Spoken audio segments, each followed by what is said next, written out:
Hello, everybody, and welcome back to the Pure Joy Podcast. I'm your host, Elaina Love, and I'm here today with Caitlin Louise. Hi, Caitlin. Hi. And we've been doing these podcasts together quite a bit, and we always love it because we both have so much to share about how to improve your health. And today I'm going to be we're both going to be talking about how to lower your blood sugar, how to lower your carbohydrates, and kind of how to ease into a healthier way of living. Because we find we're recording this in mid-December, and we find that this time of year, people are like, they feel like they've gotten a little off track. And what tends to happen, tell me if you've noticed this, Caitlin, is people go, oh, it's kind of an all or nothing. Oh, well, I've already started down the gluten track this month, or I've already started eating all these cookies, or I can't throw them out because I got to finish them. Like, how many times have we heard people say, oh, let me just finish this and then I'll start. So we can talk a little bit about how to even get around that and why that's not the greatest plan in the world. Yes, for sure. I've definitely seen, I think we hear that more often than not. And for some people that works great. They have their end date. I know for me, that doesn't work at all because the more, you're binging on the sugar, you're binging on the carbs, the more your body is going to want and crave them. And we're going to talk about that today. Like changing our gut microbiome is really, really important when changing the diet. And you'll find all the cravings go away with some of the hacks that we have. So Yes, exactly. And so, yeah, let's talk about like the first place to start, because what you want to start doing at the beginning, so the title of this talk is how to ease into a low carb diet for health and weight loss. And it's not just for losing weight. It's for overall blood sugar balance. And what a lot of people don't realize is if your blood sugar is always high, like over 110, 115, I mean, people with diabetes have it super high, but even if it's just in the low hundreds, sometimes that can be like, okay, I need to start looking, because healthy is between 70 and 90, like if your blood sugar is really balanced. So the first thing I like to tell people to do is get a blood sugar monitor, like start testing your blood sugar regularly. And the way that you can do this is it's super cheap to go to a drugstore, local like Walgreens, and get the little testing kit and the strips. And you can also find them online, and we'll put a link below to our favorite one. We both use one that tests your ketones and your blood sugar. So if you're someone that is going super low carb, like you want to get into ketosis, you can get one that does both. And I would just say if you're just beginning this, just start with one. It's cheaper to get the one that just tests your blood sugar and start there. Yeah, for sure. And so you want to test, an hour after you wake up, because your blood sugar is usually pretty high when you wake up. So you want to do that before you drink any coffee, before you eat anything. That'll test your fasting blood sugar. And like you said, when it's between 70 and 90, that's a really healthy range. And then of course, after you eat, it's going to be higher. So you can talk about that. Exactly. But also what I do is, so this is something a lot of people don't know. The first hour of the morning, you have a higher cortisol level and higher blood sugar levels, because the way that your body wakes you up is it spikes your cortisol, and your blood sugar might be spiked a little bit. So I would wait 1 hour, and you want to wait 1 hour to have your coffee as well, or any kind of caffeine. So in that 1 hour in the morning when you're first waking up is a good time to do your meditation, do your self-care, like if you're doing, and we talk about this a lot in our Detox Course that's coming up in January. Do your skin brushing, do your oil pulling, do a face mask, like things that are just self-care. And if you have to wake yourself up a little earlier, like if you're going to a job and you have to leave by 7:30 or 8, start setting the alarm earlier, and what will happen is your body clock will get in better rhythm anyway. That's another thing, is to make sure you're following the rhythms of nature, being asleep or at least close to sleep by 10 p.m. That way you're waking up naturally at 6 a.m. So you've got that extra hour or two in the morning before you have to rush off somewhere. Try not to schedule too many early appointments, because this is a super critical part of the day, getting your blood sugar, kind of letting it do its thing. So test an hour after you've woken up, and then have your coffee after that, because coffee will also raise your blood sugar. And you can test that by testing. So let's say it's at 90 when you test in the morning. Mine's usually pretty high, but I think the reason is I was forgetting to wait the hour, and I'm like, wow, I'm at 115. But if I wait a little while, it goes down. And then after coffee, it's always higher. So keep that in mind as well, too. And it's not necessarily a bad thing. Blood sugar is supposed to spike when you eat. That's normal, but you just don't want it spiking off the charts. Like you don't want it going up 20 or 30 points, super, like if it goes from 100 to 150 just because you had like something sweet in the morning. That's a sign that your body is not doing well with that food. And what I love, Dr. Rita Marie Lascalzo talks about this a lot. Like some of us do, and I'm not one of those people, but some of us do really well with bananas. And the way that you know that is you can test your blood sugar after you eat it. Because it has fiber in it, some people are like just fine with it. Other people only do well with like a half a cup of, if it's something sweet, like a half a cup of raspberries is their max for their blood sugar not to spike. And this is why a lot of people do the continuous blood glucose monitor. It's a little thing they stick into your arm, and then you can just scan it with your phone and it'll tell you what your blood sugar is at any time. So if you're someone who's pre-diabetic or really worried about your blood sugar, I would look into that, and you might be able to get insurance to cover it. Anything else, Caitlin? Yeah, and it is interesting to test. I love testing after I eat something. And another telltale sign of good health and good blood sugar is how quickly your blood sugar drops as well, back to that 70 to 90 range. So if it takes, 4 hours for your blood sugar to drop, ideally you wouldn't be eating until it drops again, just to have that healthy balance. Exactly. And that's what's called, and Caitlin, I think both you and I have achieved that through our years of eating low carb and eating keto, and we sometimes will go back to a few carbs. It's called metabolic flexibility. And you can look that up. But what it means is you can have some raspberries, or you can have a sweet potato, or you can have some pumpkin in the fall, and your blood sugar is not going to go crazy because you've gotten your body to where it's used to burning fat as fuel. And when you cut down on your carbs, you will tap more into your fat stores, whether you're keto or not. It's just a natural thing that the body starts to do. So once you get into this place where you're metabolically flexible, you're able to have a treat from time to time and your blood sugar doesn't go crazy. And then you get right back on track with your healthy eating. So that's just something that should be a goal for you. And we never tell people you have to be strict for the rest of your life.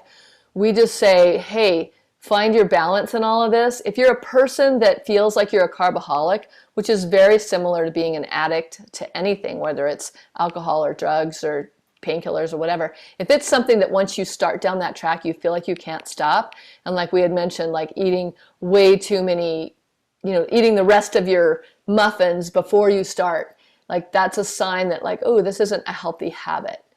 So just starting to look at that, and the best way we say to start with that is journaling. Right before you eat, like just have paper and go, why am I making this food choice right now? And if it's coming up as things like, I don't want to waste food, or, oh, it's just this once, or, oh, I'm never going to let myself have it again, so I'm just going to get what I can now. Like any of those things are signs that you're probably out of balance with your eating, and you need to just like kind of look at like, food choices should be made for energy, and you're supposed to feel more energy after eating, not less. So that's your biggest gauge of when you're making a food choice. Do you feel like going and laying on the couch after you eat, or do you feel like going on a hike or calling a friend or doing some work and you feel really good and energized? So that's a great marker for how to tell whether a meal is serving you or not serving you, or even a snack or a treat. Yeah, I love that. So now that we know how to test our blood sugar, how do we ease into a low carb diet? And the first one we like to do is just start to back off any sweeteners, like even the coconut sugar, even the natural sweeteners. Of course, they're going to spike our blood sugar, but they're also going to induce this need to have more. So we love stevia. There's lots of different brands out there. Some are better than others. So we'll definitely post some links on the ones that we love. But stevia is a great one because it actually has 0 glycemic index. So it doesn't spike your blood sugar at all. It's kind of like a free food, and it's a plant. It comes from a nice living plant. So we really, really love that one. Of course, the other options are something that's called Lakanto, which is an erythritol monk fruit blend that works for some people, or there's just erythritol, which both of those are alcohol or Sugar alcohols. So they actually bypass the liver, and they also don't spike your blood sugar as much. But some people can get digestive upset from them because they actually are processed more in the small intestine, which can cause some gas in some people. Yeah, definitely. And I'm one of those people. So I do really well with stevia. And there's another product, and it's called Lohan, Lohan. And you have to look because some of it has weird fillers in it and like ingredients you might not recognize. But you can get pure Lohan, and it's very strong in flavor, but it'll balance out the stevia. So you could put like a little half a teaspoon of Lohan in with maybe like an eighth of a teaspoon of stevia into a recipe, and then just taste it before, so if it's a batter for, maybe you're making almond flour cookies, you'll taste it beforehand to see. And so you'll really learn how to adjust your preference. And stevia is one of those ones that in the beginning is like, oh, I can really taste it, but your body does adapt to it. And what you can start doing is just lowering the sweetener every time you make something. And before you know it, your palate, your taste buds just shift and things taste too sweet. We've all experienced that. Like both Caitlin and I agree that if I were to eat like a piece of Costco cake, like some regular birthday cake, after one bite, my head I would be really ungrounded. I would feel this sicky feeling in my head and in my throat and just unbalanced. And so I can't even have one bite of that anymore. So if you're someone who's still having that kind of stuff and you feel fine, the cleaner you make your diet, your body will kind of go tell you real quickly, that's too sweet for me. So that's how you train your body, is you just start backing off. And it doesn't have to be today you do no longer have coconut sugar or honey, but just be aware that like honey is a 55 on the glycemic index and stevia is a 0 and coconut sugar is at like a 35. So it's better than honey. A lot of people ask about, what about honey? What about maple syrup? Those are still very high glycemic sweeteners, even though they're like healthier, of course, than white sugar. But that would be like using a teaspoon in your coffee, or using it like in a cookie, using like a tablespoon of coconut sugar or honey versus a quarter cup. And so then eventually, like now I'll make scones and it'll just be only stevia sweetened, because I know I like that taste. But if you're making it for family and friends, maybe do half the amount of coconut sugar and then just a bump of stevia to make it a little sweeter. Mm-hmm. Yeah, and it's not about not having anything sweet, but it is about training your palate. Yeah, and the blood sugar testing is the best way to start figuring it out. Keep it in your kitchen. Be like, oh yeah, let me test my blood sugar. And maybe even an alarm on your phone that, if you normally eat your first meal of the day at 12 or 1, or maybe sometimes you eat early like 9 or 10, there's a little ding that goes off maybe 5 minutes before you normally eat that says test your blood sugar, and you can just program that into your phone to go off 3 times a day. And speaking of 3 times a day, we will also want to encourage you not to snack between meals, because what happens when we snack between meals, and I love this analogy, a friend of mine gave this to me a long time ago. What if you're washing a load of dirty socks? All your your socks, your underwear, all those kind of things. And then the load is an hour-long load, and then 30 to 40 minutes in, you're like, oh, let me throw in a couple more socks that I found under the couch. Well, that's going to mess up the laundry that's already in there, and you're not going to get everything as clean as it could be. So it's the same with your stomach. If you're almost digested, like you had breakfast at 9 and maybe you're, oh, I'm going to have a snack, it's 11, like, ooh, that looks really good. The digestive process is a chemical process with enzymes and all kinds of chemistry going on in your stomach and your gut. And you'll notice if you have water even like too soon, or you have a liquid, you start burping. So that means that the stomach's not empty. It's not ready for more food. So like you said, Caitlin, to experience true hunger, like, oh, I'm actually hungry, I'm excited, I'm ready for this meal. And what we hear a lot, which I think you can speak to, Caitlin, is about low blood sugar. People are like, oh, if I don't eat every 2 hours, I get really like blood sugar imbalanced and I need it. Like they don't realize that there's another reason why your blood sugar gets unbalanced every 2 hours. Mm-hmm. And the one that always gets me is if we have clients who, well, I'm starving in the morning, I'm starving. Well, always look to your last meal the night before. Was it a really high carb meal, or did you have a really big dessert? Because that threw off your blood sugar the night before, and that goes into the next day. And so that hunger, we don't call that true hunger. That's just a blood sugar imbalance. It happens to my partner all the time. I'm like, dude, you just fast a few more hours and that hunger goes away. The blood sugar balances. So we also love intermittent fasting for that reason, especially if we were to overindulge the day before. Exactly. And what I did this morning is I was up super early because I was leading a meditation, And, it's 6 a.m. I'm like, I'm not going to make coffee. I don't want coffee till like 8 a.m. So I just boiled some water and literally just sipped really hot water. And so my digestion didn't get turned on at all, but I was feeling like I was enjoying something, and I was also hydrating at the same time, because sometimes in the morning you don't want to just chug down a bunch of cold water. So like a hot water, or even just like an herbal tea with something like nettle, like a nettle tea to start your day, is great. But just remember, as soon as you put in anything other than water, your liver enzymes start having to work, and like even an herbal tea. And so the process begins early. And we love our bulletproof coffee, but both of us wait a couple hours after we're up, or at least an hour, to begin with that, like just because you're going to switch on your digestion, even if it's a zero carb thing. Just keep that in mind as well. Mm-hmm. And so, yeah, the people that say to me, oh, I have to eat every 2 hours. That's the thing I say is what you said, Caitlin, is like some intermittent fasting and training your body to not need carbs. Because if you're a sugar burner and you're using a lot of carbohydrates for energy, which it does work, but unfortunately you need to refuel every 2 to 3 hours because you burn through sugar so much quicker than you burn through fat. So if you can become fat adapted, where the majority of your calories are coming from fat and protein, and so that's 2 of the macronutrients. The third macronutrient is carbohydrates. If the majority can come from the first 2, which is fat and protein, you're going to be way less hungry, way less often. So that's the biggest thing we teach, like in our detox course, is to get these recipes going that are, lower in carbs and higher in these other nutrients, and you're going to be like, oh my gosh, I can't believe how satisfied I am for so long. And so it's just retraining your body. And just so first start off with just noticing it. Even if you are eating every 2 hours, you're like, I noticed when I ate that banana, like I really wanted to eat again quickly. Or which foods make you hungry and which foods make you feel satisfied. And it's going to be different for everybody. Mm-hmm. Absolutely. Yeah. Okay, so the next thing we want to talk about is like adding some nutrition to your diet. And the one way we love to start our day is by adding medicinal mushrooms into the diet.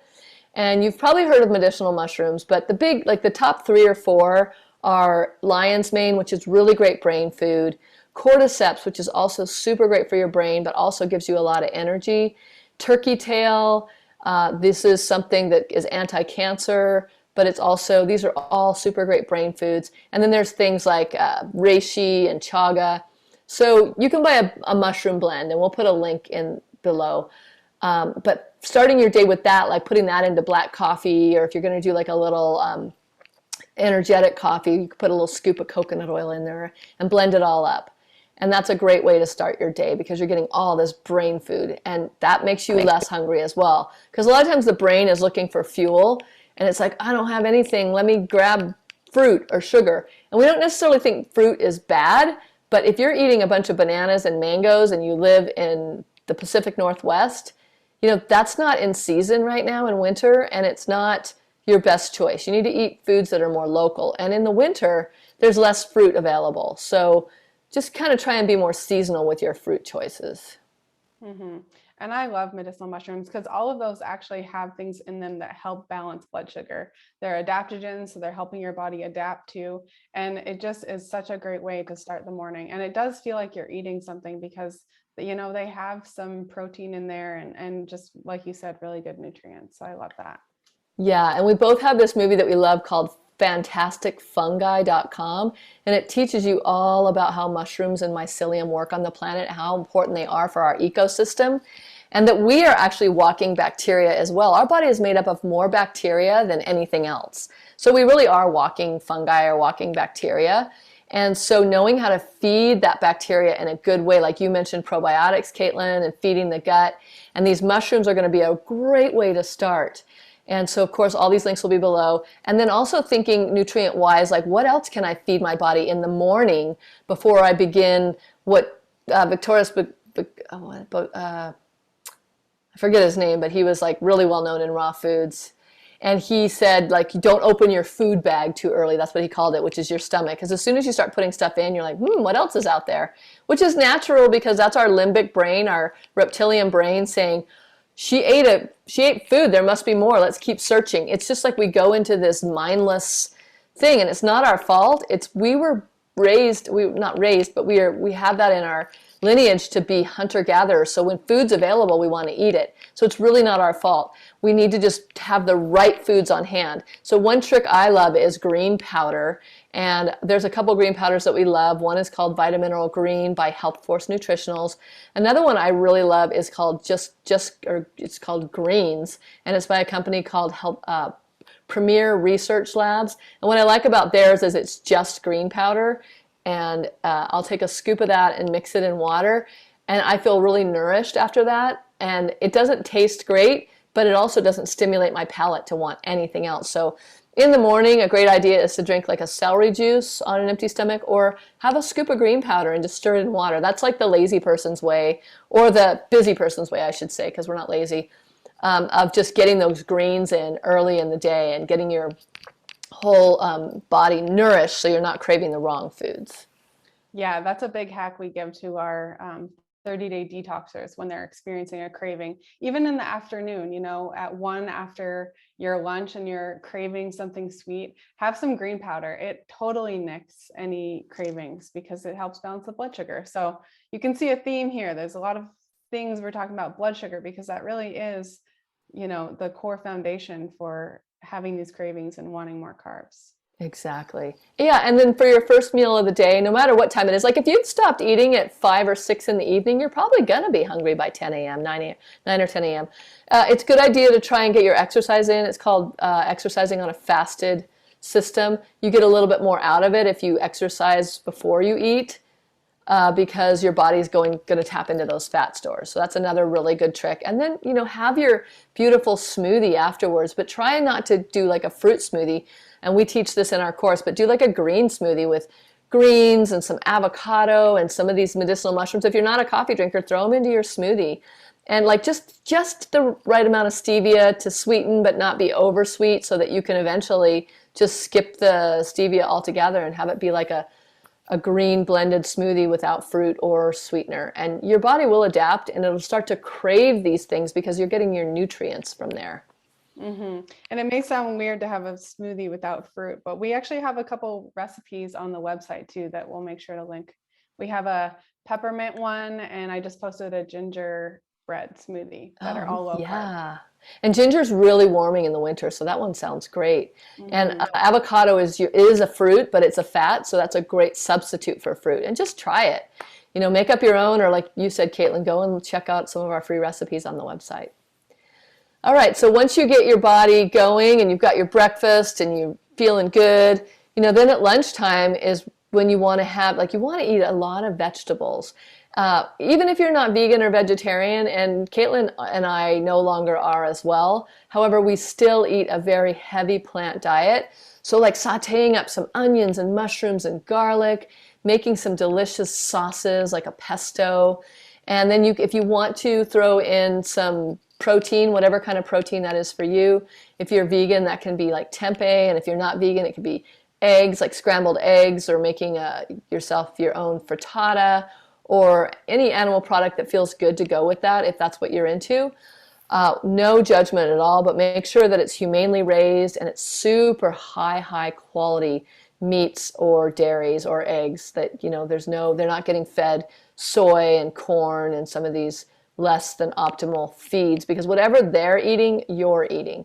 So just being conscious of that. So we're starting our day, or we're having our lunch be like a protein rich with lots of fiber and vegetables. So fiber is super important. You want to have foods that are high in fiber, and that's going to also feel so nourishing. I like to make soups these days, and we do have a lot of soup recipes as well, but I use my Instant Pot, and I'll make like a really yummy cream of cauliflower, a cream of broccoli soup using coconut cream instead of like dairy. And you can put all your favorite flavors in, like cumin and garlic and all the same yummy things, some apple cider vinegar, and have an amazing soup. So really it's about what we teach, what we love is we teach you good recipes. So it's not about like, don't eat this and don't eat that, but like, okay, what should I eat? We have all the things you should eat or can eat on our website. And like I said, if you're not vegan, just go on there and do the vegan recipes and then add whatever you want in with that. No judgment at all. We're all at where we're at. Our hormones are in different places in different times of our lives. Some people do really well on a vegan and plant-based diet and vegetarian diet, and some people need to add a little animal protein in. So we're all about choice. Mm-hmm. And I love that you said soups, because why mine went to, oh, you need to eat a lot of veggies. It's like, well, you don't just need to eat salads all the time, like especially in the winter, it doesn't just mean like packing in the veg. It means like make yourself some really yummy sauteed veggies or soups. I love that too, because Yeah. that's all I want this time of year. And that is where you get all your veggies in. And you can stir in, like I love arugula and I love, different greens like spinach. You can stir those into your hot soup after you've served it to yourself. So you're not really cooking the greens, you're just stirring those in. Or what I like to do is a nice salad still, but I'll saute the hot veggies and throw that over the salad so it warms the whole salad up. And just blending up a fresh dressing. I love like a basil dressing or something based on zucchini and lots of flavor in there. Use some olive oil. So things like that. So you guys kind of get a theme of where we're going with this. We're just talking about like all these healthy, so olive oil is a really great healthy oil. If you're not into eating oils, some people don't want to add oil to their diet, you can throw in a handful of macadamia nuts or sunflower seeds, pumpkin seeds. All those things are so great. Mix it up. Use tahini one day and then sunflower seeds another day and then walnuts another day, and just keep variety. That's super important too. Like don't get in a food rut. We actually did a podcast on what to do if you're in a food rut, so you can look back on that one. But yeah, just keep your variety going, and that's going to keep your body excited and guessing as well. Mm-hmm. And let's talk one more thing about the keeping your body guessing. Like we talked about getting fat adapted, or where you're carbohydrate adapted and you can have some and it's not going to hurt you. Keep your body guessing. So you mentioned, Caitlin, intermittent fasting. So maybe that's only 3 days a week that you wait 16 to 18 hours for your first meal. So you stop eating at 6 and then you can have your next meal at like 10 a.m., which doesn't even seem that hard. But maybe only do that 3 days a week just to keep your body guessing. And then other days of the week you can eat at 9 or 10 in the morning. I guess it would be earlier, or you can eat a little later. And then so your body is not always exactly on track, because what happens is the reason people plateau with their weight is they're just doing the same thing and the body adapts. So if you kind of keep it guessing and like, okay, I'm going to do a fasting day once a week, and then I'm going to just switch it up with these other things. And we talk a lot about this in the course, and we give you a whole schedule of how to do it. But that's a really great way just to kind of keep mixing it up for yourself. And it's exciting for you because you don't have to intermittent fast every day. You can be like, okay, on Sunday I'm going to eat earlier because my partner and I always like to have breakfast together, or whatever, Mm-hmm. Yeah, I love my intermittent fasting days, especially the day after. Like if you want a really quick way to feel energized and your brain turned on, like that is really my biggest reason for doing it. Reducing inflammation in the brain. That is so, so helpful. And once you do it a few times, it becomes like, oh, you look forward to those days, or you look forward to knowing how you're going to feel. And so many clients come to us and they've never done that before. And that's sometimes their biggest takeaway from a whole month with us is like, wow, I am so proud of myself that I didn't eat for a full 24 hours and I noticed so many benefits. So it's not always about restricting. It's about really like, what does your body need, like longevity wise? And, you want to perform better at work, or you want to perform better at something in your life. Like these are just tools and things that we've really, they work. Yeah, and let's just talk a little bit about what intermittent fasting means. So 24 hours is a great example. It could be just if you've never gone 12 hours without eating something or drinking something other than water, try it out. Like 6 p.m. to 6 a.m. is fine, or the earlier in the day you stop eating, the better, obviously. But some of us just tend to eat a little later at night, and then you can just let that fasting window go longer in the morning. But 24 hours would just be dinner to dinner. So you could have your dinner on Sunday night at 6, and then you get to have another meal on Monday night at 6. So it's not even like you're not even going a whole day without food. And anything beyond 24 hours, like if you do another night's sleep, like 36, that's considered fasting. But if you're doing where you're eating in the same day, that's more intermittent fasting. And so it's just something to experiment with and play with. And we just think we both really believe in it, and we think it can be really great for numerous reasons. Yeah, and we talk a lot about that in the 30-day. It's fun to do it with a group sometimes, especially if you've never done it before. Like Elaina and I will sometimes just do it on the same day so that we're having the same experience. Exactly. And, that solidarity is so great. Like, oh, I know 30 other people are doing this with me, and we're all commenting on it on Facebook or on the portal. So that's why we love to like really strongly encourage you to fast once a week when you're doing the program with us. But for now, just start practicing with 12 hours, then 14 hours, then 16 hours. And you can even do this 3 days in a row. Like, okay, Sunday's 12 hours, Monday's going to be 14, and then I'm going to try to go to 16 or 18 on Tuesday. That's a great start. And everything with us is about easing in. And that's why the title of this is How to Ease into a Low-Carb Diet. Because overnight doesn't usually work, because what happens is you make it for a week or two and then you're just like, you kind of want to go crazy. And that's totally normal. So, easing yourself, and especially this time of year when the holidays are here, it's not like you're not going to have your sweets and your treats possibly. But, just when you're not with friends and family and you're just having your normal days, even during the holidays, are great days to we call it also shortening your eating window. So maybe having an 8-hour eating window, you're only eating within these 8 hours.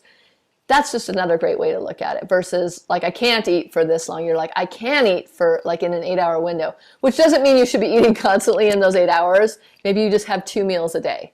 And there's a lot of press and things coming out now for 2 meals a day being healthier than 3 meals a day and no snacking. But you'll get there. It's not about getting there today. It's just like, okay, something to put in your consciousness and think about and go, okay, let me just start practicing and playing around with this. What have I got to lose? I'm not going to get hurt. It's easy to try.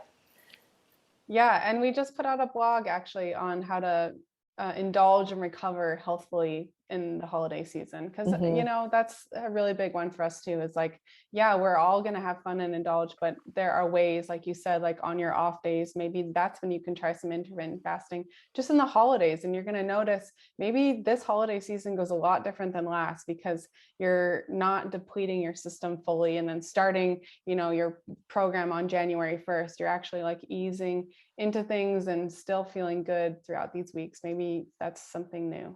Yeah, like being able to get through the holidays without feeling like, oh my gosh, but you were still able to have a glass of wine, or you were still able to go to your family dinner or your friend's dinner and enjoy things.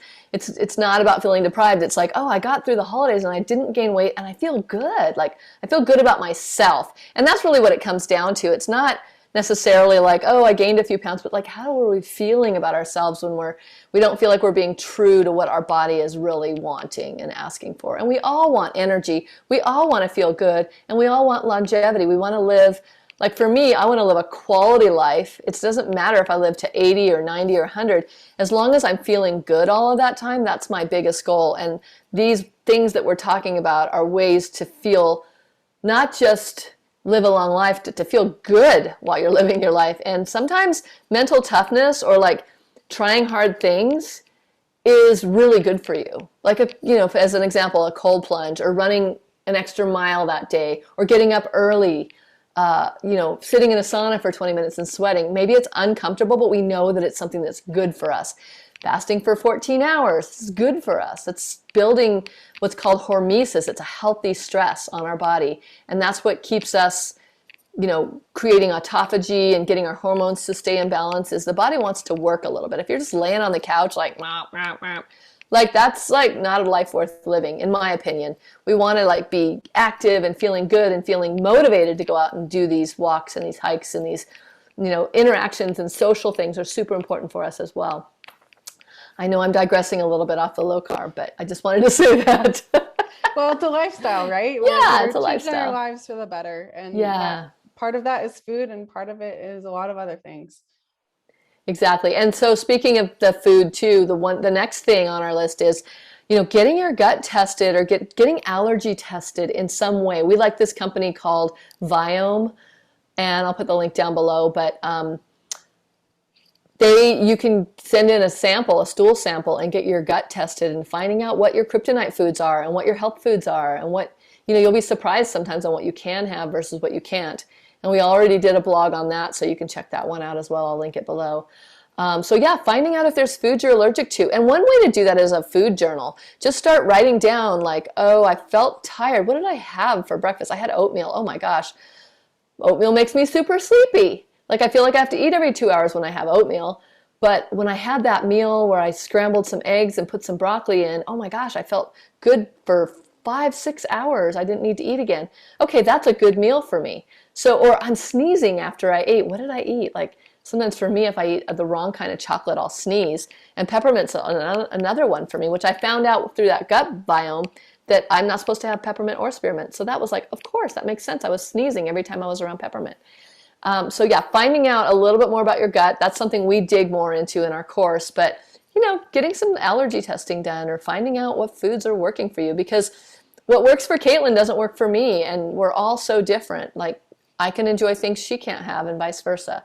And so none of us are the same. And if your partner's eating something, it doesn't mean that's good for you. Yeah, exactly. My partner and I have both done our biome, and we're almost opposites on our kryptonite foods and our superfoods. So I find that very, very interesting. And when I implemented some of those things, like one of mine was avocados, I felt so much better. And it was just this switch, even though avocados are super, super healthy, they just don't work for me, at least right now. Yep. So it's actually really fun, and it can ease your mind a lot too, of like, just because the diet world can be so confusing, right? Yeah. So there's so much different information. So getting back to your unique body and what works for you is freedom for It's me. so important. And that's what we teach in the course too, because so she's saying, you're saying you can't have certain things. I can't have cabbage. And I kind of always knew this because I would get bloated. So there's a lot of foods that make me bloated. And I'm like, but this is a healthy raw food. Well, so what? If your body's reacting to it, it doesn't matter. It's not right for you. And that could change. Like I was allergic to sesame seeds for a really long time. So I don't know how long I was allergic, but I went for like 5 years without ever having a sesame seed or tahini. And now I can have it, but I don't have it a lot and I'm fine. So sometimes you just need to clear your system out. So we're just mentioning this biome, and it's just biome with a V, VIOME.com. And you can use our code, which is pure joy. And you'll get, I think, 10 to 20% off. I'm not sure what the discount is these days, but check it out for yourself and start testing yourself. That's the best way to really realize what's happening in your diet and in your life. And so also we talked a little bit about coffee. So we recommend a coffee called Purity Coffee. One thing you should know about coffee is that a lot of it has mold in it. So this is an example. I went to a friend's house the other morning after a walk, and she had some coffee there. And I usually drink my Purity coffee in the morning. So I had already had a cup of that, and then I had some of the coffee that was there. And I got jittery, and I got like on edge and like felt really ungrounded, like overly caffeinated, like squinky kind of feel. And I was like, oh, my body doesn't like other coffee. It likes Purity coffee. So that's the coffee that we use. It's just Purity coffee. And again, you can use code PureJoy20 for just 20% off on that. But check that out. And you can see their research. They actually check for mold and mycotoxins and toxicity. Coffee and chocolate are two products that are super high in mold. So maybe you're not allergic to coffee or allergic to chocolate, but you're allergic to the mold in those foods. So that's something else to consider, is like, what is the source of why my body doesn't like this? I could try a different kind, or I can get allergy tested. Mm-hmm. All right, what else about low sugar? So we kind of covered most of it. We covered like what to do, but we also have supplements that you can have if you have a Christmas cookie, or if you have something that's going to like too many. So mashed potatoes is a great example because it's not sugar, but it turns into sugar in your body. It's very high glycemic. Same as any white food like white rice, processed grains of any kind. Wheat flour, whether it's whole wheat or white flour, is going to really raise your blood sugar. So you can use a couple products that we both love. And one is called Bitter Melon. I'll put a link below. And Bitter Melon, right before you eat, so right before you go to the party, or even just have it with you, is going to keep your blood sugar more even keel. It's really noticeable. And you can test that by testing your blood sugar. And then another one I love is called Nopal Cactus. And it's just one of the cactus that grows in the desert, and it's turned into a powder, and it's in a capsule. And we'll link all these below. This one is a company called Health Force Nutritionals, but I think there's other companies that sell it as well. And what that does is it acts as a gentle laxative as well. So it cleans out whatever you're eating, but in a really healthy way. It's not like where you're running to the toilet, but it's just more like things move through, and it's going to really suck up a lot of that sugar, which I love. And I know there's a couple that you really like too, Caitlin. Yeah, there's one by a company we love called Bioptimizers. It's called Blood Sugar Breakthrough. And these things are really great if you know you have a blood sugar issue, or if we've said something during this that has sparked, you're like, oh, maybe that's me. These things are also just good to have after each meal or before each meal, just to see, maybe you notice after a meal, you usually get really tired, you have more energy. So that means you're just using these tools to help your body process the carbohydrates. And yeah, that's one of our hacks in our In blog our about the course. holidays Yeah. too, is like using some of these other tools, these natural supplements to help your body, just like why we love to take digestive enzymes. It's just giving your body a little bit of a boost. And the blood sugar breakthrough is another one. It has a lot of different herbs in there that help balance blood sugar. So there's so many out there, but those are the So top many. three we love. Yep, and one more is that I'm just newly into. We have a company that we love, and we'll link it below. It's called Quicksilver Scientific. They're bitters, so I'll spray bitters on my tongue before I eat. And you can get bitters like in health food stores as well. And that, like, your tongue gets coated with the taste of bitter, and that also regulates your blood sugar and it helps your digestion. So there's a lot, like you said, Caitlin, there's a lot of different ways to go about this, and we don't do every one of them each time. Like, I'll just be like, I'll kind of get. So this is another really interesting thing that will start to happen to you as you clean up your diet is, like I have bitter melon sitting in my cupboard in a pantry that I don't look at very often. But if you just ask your brain to remind you, like, remind me to take enzymes, remind me to do a squirt of bitters. Oh, remind me about that bitter melon if I'm going to have something with some coconut sugar in it. And like, it's happened to me, and I know it's happened to you, Caitlin. You'll just start to remember, like, you don't think you are, but then suddenly you're like I'm sitting down to eat and I just hear this word, enzymes. So you're training your brain because it likes those things. So once you start taking it, it's like it wants to remind you. And I use this story often, but like with dulse, which is a seaweed, my body loves it. So even though it's in my cupboard and I can't see it, I'll sit down to a salad and I just hear dulse. And like, it's just so weird how your brain will start to really talk to you and tell you what it wants. And that's only by eating healthy things. So healthy cravings are different than like a pizza craving, obviously. So start noticing what you're really craving on the healthy scale. Like once you eat maybe some, a bunch of broccoli or that broccoli soup, you want to keep making it because your body's like, there's something in there that I need and that I like. And so this is a really great experiment. And this is why we love doing our 30-day detox course, which we're starting in January. And you can look at the link below about that. But we get you guys going for 30 days. And so we're training your brain, we're training your body about what nutritious food really is, what to avoid, what to eat. And we do have you go plant-based for a month because that's part of the detox. So you're detoxing from animal proteins, even though maybe your body needs those for hormone balance or for different things in the long run. It's good to go a month and just see what your body does. It starts to let go of things. It starts to strip things down. So we give you a lot of detox tools too to help you along the way. Things like binders. Binders are things that you take to suck up toxins as you're detoxing, and we'll go way more into detail about that. But yeah, we're going to really train you for that month, and it's going to be really fun. So the reason we're doing this podcast today is because we want to give you some tips and tricks so you can start doing them now and, really be the healthiest you can be. Because don't we all want to, like, if I knew that the microwave was bad for me back in my teens when my parents had one, I would never have used it, but I didn't know. Now that I know, I actually am living in a house that's furnished. I put the microwave in the garage. I'm like, I never use the microwave and I don't want to use it. You can look up microwave use if you're curious. Most of you guys already know about microwaves being really bad for us, but they totally change the molecular structure of the food. So that could even lead to weight gain because your body's like, well, I got food, but I don't feel nourished. Something's messed up. Even like people are like, well, I just microwave my coffee or my water. If you looked at that under a microscope, the whole molecular structure of water gets changed. And like, water is one of the most important things we take in. So there's no innocent microwaving, in my opinion, unless a lot of people say, oh, I just use it for my neck pack. And I'm like, great. There's like buckwheat neck packs that you heat up in the microwave. But other than that, you really want to get rid of certain things. And microwave is just one of the things that we talk about in the course and making sure you're avoiding that.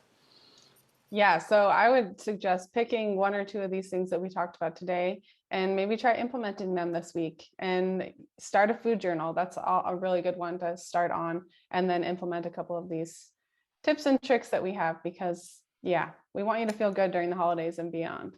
Yeah, so thank you for joining us. I can't believe we've already talked about this for an hour.